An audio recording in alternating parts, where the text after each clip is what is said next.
I had a phone call recently from my sister Kristen in San Diego. Out of the blue, she said to me, "Have you ever heard of Henry Whitney Bellows?" Bellows, I thought. Well, of course I have. Thinking of the Civil War era minister of All Souls Unitarian Church in New York City. He and Thomas Starr King worked closely together to raise loads of money for the sanitary commission that saved so many lives in the Civil War. And my sister had come across him at random.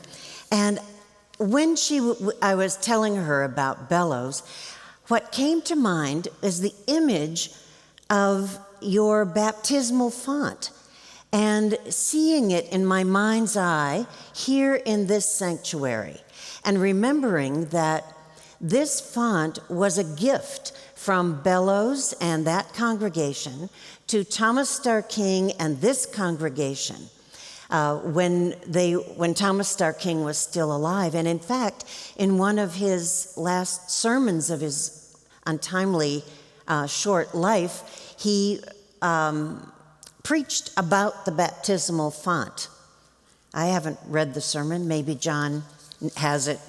But one of the other little curious things is what Vanessa was pointing out, that carved along the edges of the font are the faces of Thomas Starr King and Henry Whitney Bellows. King's nose is kind of chipped off there, and Bellows looks in pretty good shape, and they're both facing the back. You should probably someday turn them around facing the all of you so you can see their faces. Bellows even came west to help this congregation after the untimely death of Thomas Starr King. Well, Bellows and King can just pop out of the past when you least expect it. When we review history and get familiar with it, we know more clearly who we are. And isn't that the value of your celebration of 175 years as a congregation? To know better who you are, whence we come, and how, and whither. Such an event is also a chance to bring out an old relic like me, someone who first stood in this pulpit 5 decades ago. Compare me to the photo that hangs in the church somewhere to see the impact of time and aging. Change and continuity are woven fine.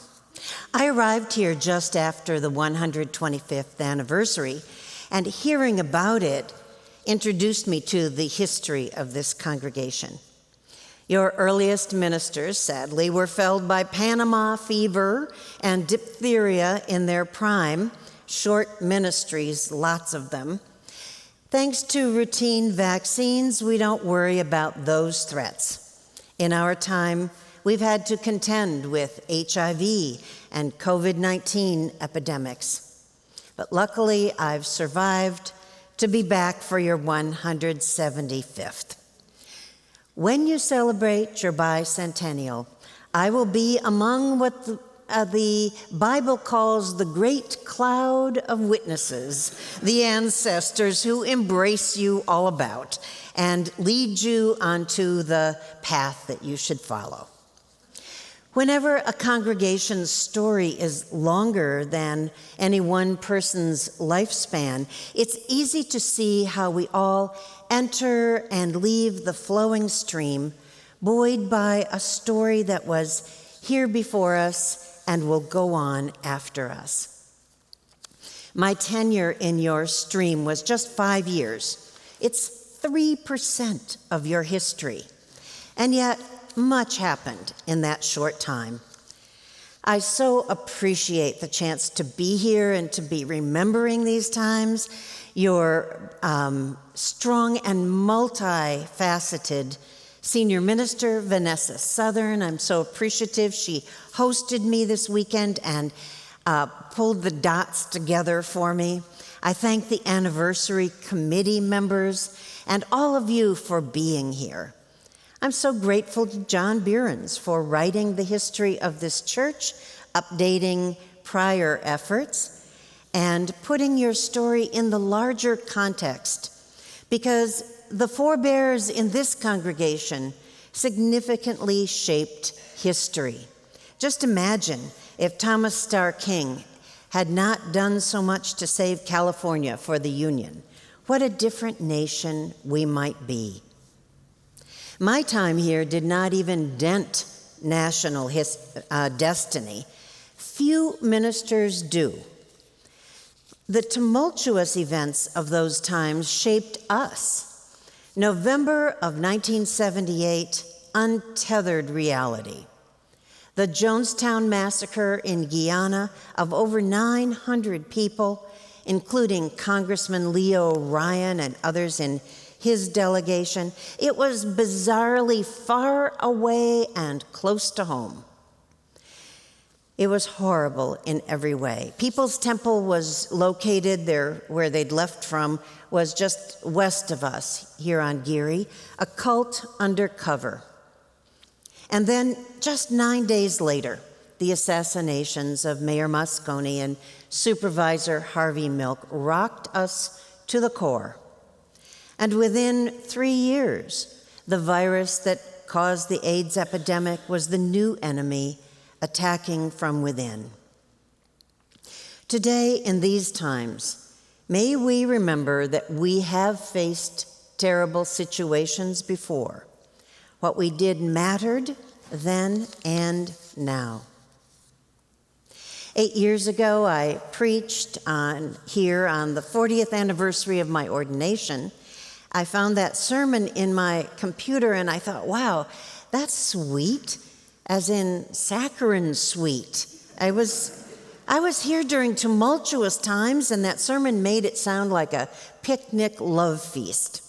Well, believe me, I had some wonderful picnics and lovely times here. I fell in love and I was married here on this chancel, but I left out two of the important, challenging themes of that time, being the first woman in the ministry of this congregation, and the ways that money, or lack thereof, limited this congregation's impact. So today, the rest of the story from my personal vantage point. And as Vanessa said, she printed up copies of that earlier sermon, and they're out on a table if you'd like to look at it. I came to this congregation young, which is why I'm still here, and unfamiliar with urban ministry. Cambridge and Boston were urban, but in Massachusetts, I'd been trained in congregations in leafy suburbs. Here, I was hit by the pace and the complexity, the number of people, the many cultures, and, of course, the beauty. San Francisco was a wonder and a nonstop adventure, and this church, for me, was the hub of the wheel. It's hard to remember how shocking it was back then to encounter a woman in ministry. We were then about 3% of the clergy in our whole tradition. Today, women are well over half. Mason Ingram, who now lives in Colorado, he's in his 90s, told me that he still winces when he remembers first meeting me. He had joined the congregation in 1961 during the ministry of Harry Meserve, and then he was away for several years. When Mason moved back to the city, he came by the church right away and asked to see the minister. When I appeared, Mason looked at me, paused, and then asked to see the real minister.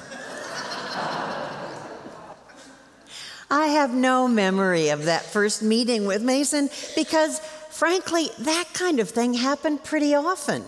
Sometimes I felt like a novelty, and other times invisible. Gay men were having similar shifts in identity. This church was a place of safety from the risks of being outed.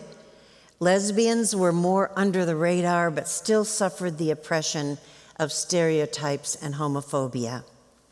David Harrell, who now lives in Texas, was one of the leaders in establishing the caucus. The group name was originally just the caucus because people were afraid to call it the Gay Caucus. One time, McDonald Sartison was doing a program, and he was a very popular travel agent, and his program was about traveling while gay, but it was simply publicized, avoiding sensitive words at the time, as a travel program. Many elderly women of the congregation joined in to hear Mac's program, and he kind of looked at his crowd and went right ahead with what he was going to talk about. The women, of course, took it in stride. And after that, the caucus remained open to everyone, but calling it the Gay Caucus made clear its focus. Large numbers of people attended before church on Sunday mornings. At the start of my time here, I picked up some anxiety in the congregation about having me in the pulpit. There were passing references people made to fragility under pressure. Eventually, I learned that there had been a woman intern who, in her preaching debut here, a student, had a breakdown during her service. I don't know, but she might have been one of the first women ever to speak from this pulpit. But that was people's frame of reference. They were anxious. Could I handle the pressure? Well, there was pressure here, and one kind of pressure was people who disrupted services. You may have heard about Jesus Christ Satan, who terrorized my first candlelit Christmas Eve service. I told that story last time I was here, and it's in that printed sermon. There were other occasions when I was physically threatened or attacked. Mark Bellatini, the first out gay minister to serve one of our UU churches, was stalked for a long time, and his life was seriously threatened. Disruption was real, reflecting the tumult and the problems of the times. We have been leaders breaking down bias about gender and orientation, and there is still work to do. For clergy who are transgender or live with disabilities or have an accent still have a hard time being called to our congregations and seen for who they are. Preaching. One Saturday evening, I was struggling at my typewriter with my sermon for the next day, and I began to feel alarmingly ill. My heart was pounding.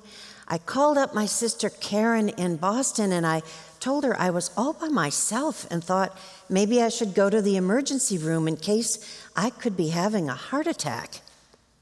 She listened to my symptoms.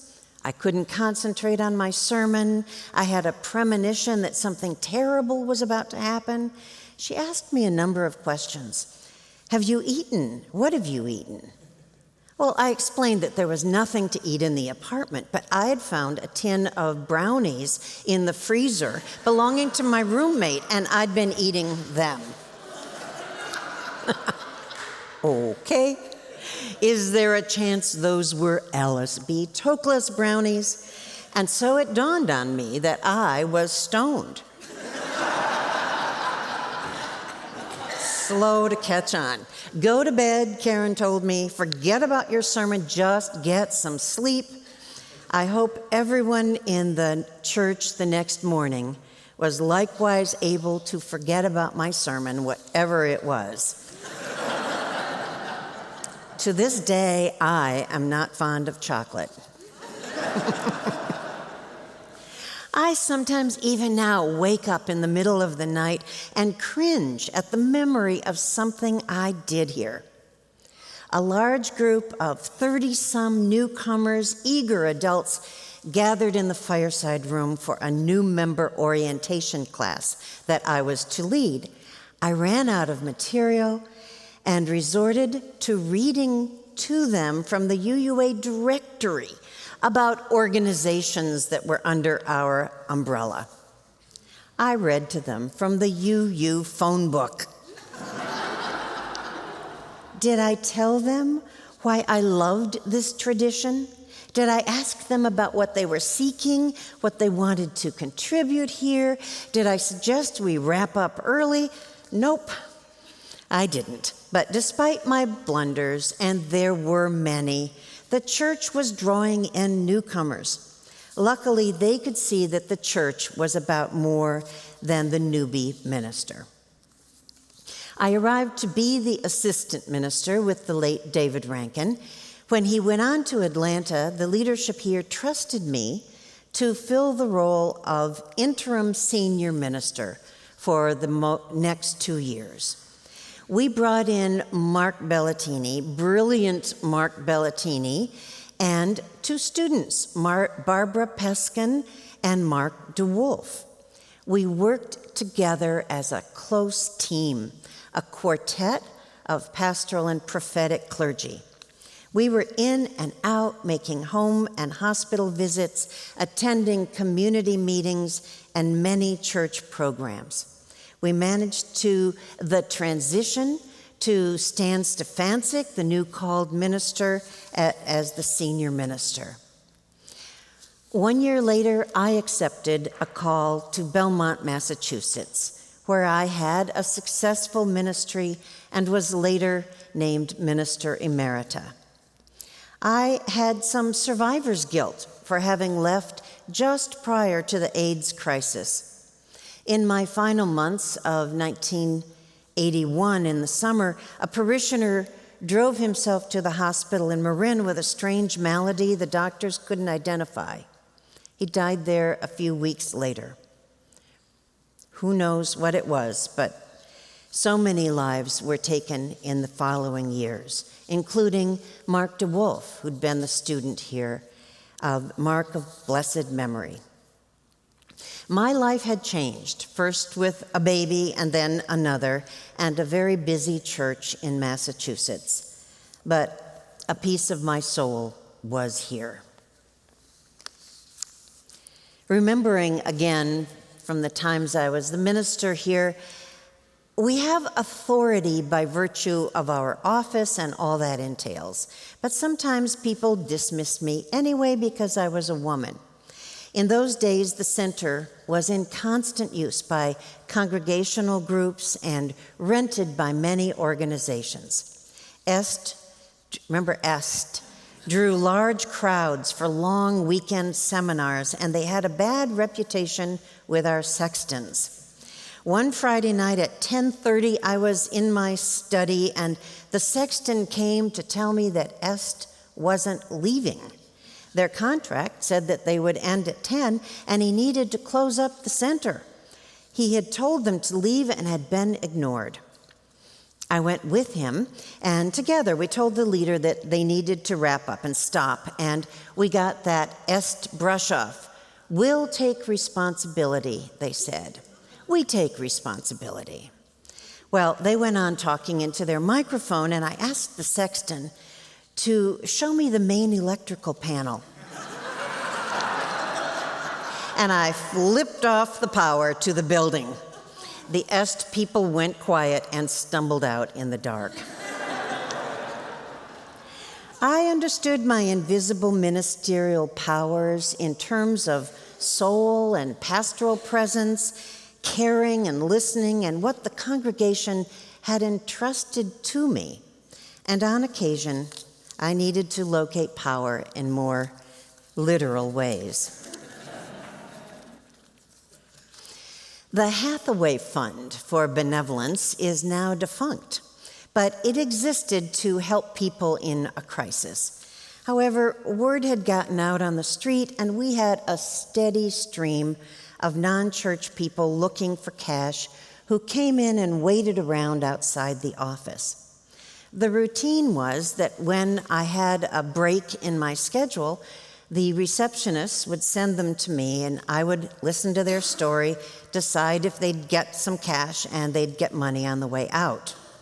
I thought the church should hire a social worker instead of having me spend time on what felt like one little tiny scam after another, because I was getting jaded about the stories I was told, and it wasn't good for my spiritual qualities of compassion and understanding. One evening, when I was leaving late and walked from the office into the gallery, a crowd of people waiting there for handouts asked me, "Is the minister still here?" I know it wasn't what Jesus would do, but I smiled and I said, "I'm so sorry, he left hours ago." And exhausted, I left the building. You know, it's so curious that I don't know why, but there's a penny sitting up here on the chancel, and I'm going to talk about money. A lot more than a penny, but I don't know. Is it a lucky penny? Random penny? Throwaway penny? I don't know. But money was a significant factor in my time here. Indeed, throughout the history of this congregation.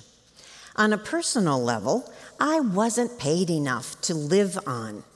In 1976, I was offered $10,000 a year, which seemed quite plausible to someone who'd been a grad student. But if you use a value calculator of what that means in today's dollars, it clearly wasn't enough to live on, even with my frugal habits and simple needs.